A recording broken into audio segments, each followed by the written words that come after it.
सभी को नमस्ते।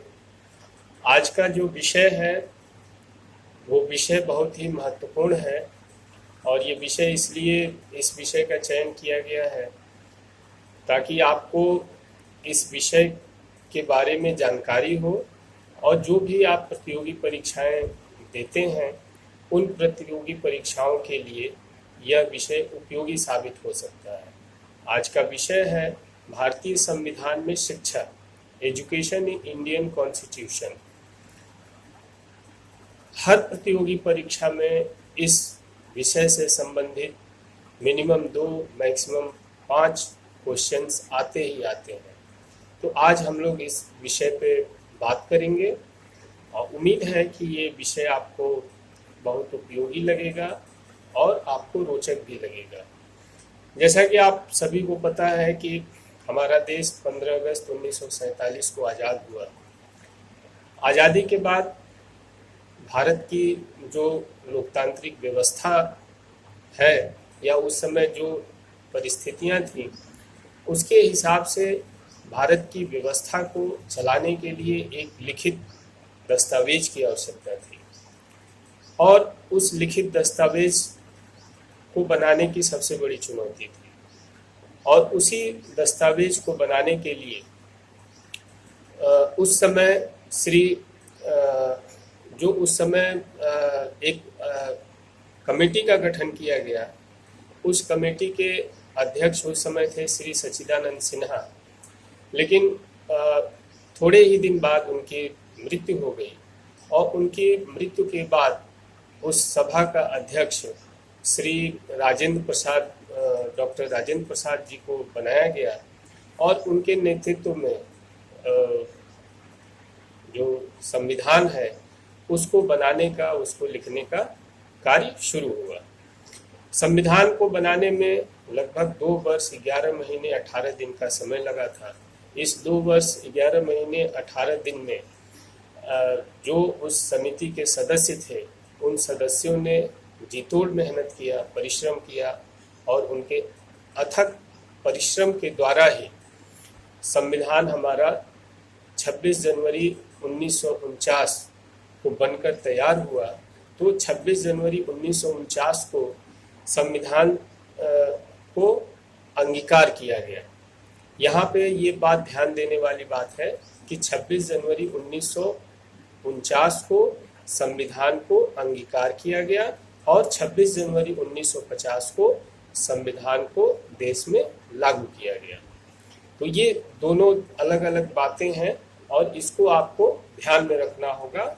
संविधान को अंगीकार करना और संविधान को लागू करना, इसलिए ये महत्वपूर्ण है कि कभी कभी इसको लेके थोड़ा सा संशय हो जाता है, तो इसमें कोई संशय नहीं होना चाहिए। हमारा जो संविधान है वो 26 जनवरी 1950 को लागू हुआ और 26 जनवरी 1949 को उसे अंगीकार किया गया था। भारतीय संविधान की विशेषता ये है कि यह दुनिया का सबसे बड़ा लिखित संविधान है। और ये भी एक जो है प्रश्न आता है कभी कभी कि सबसे बड़ा लिखित संविधान किस देश का है, तो इसको भी दिमाग में रखना है कि भारत का संविधान दुनिया का सबसे बड़ा लिखित संविधान है।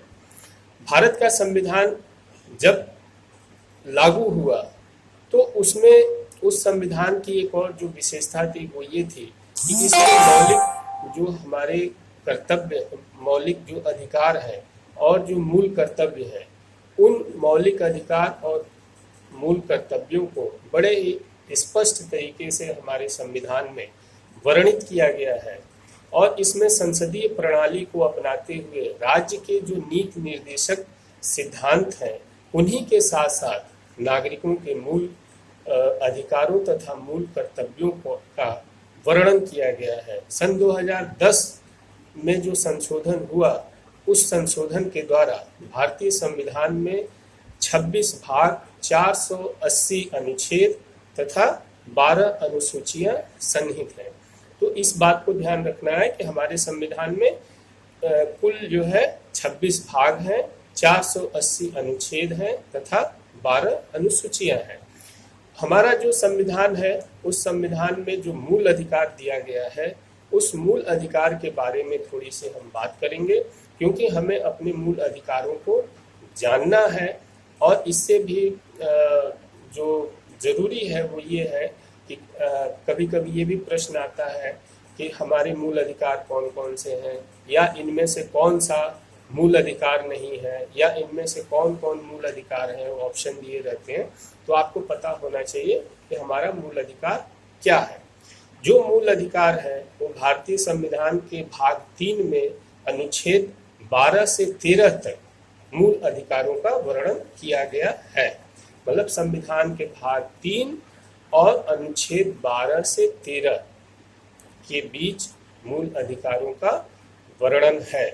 तो ये भी एक बात याद रखना है कि हमारा जो मूल अधिकार है वो संविधान के भाग 3 में है, और अनुच्छेद 12 और 13 क्या है, मूल अधिकार से संबंधित है। मूल अधिकार कौन कौन से हैं? तो हमारे जो मूल अधिकार हैं उसमें है, पहला है समानता का अधिकार या समता का अधिकार, स्वतंत्रता का अधिकार, शोषण के विरुद्ध अधिकार, धर्म की स्वतंत्रता का अधिकार, संस्कृति एवं शिक्षा प्राप्त करने का अधिकार, संवैधानिक उपचारों का अधिकार, और जो 7वां है वो है शिक्षा प्राप्त करने का अधिकार, जो बिल्कुल नया हमारा मूल अधिकार है, जो मूल अधिकारों की सूची में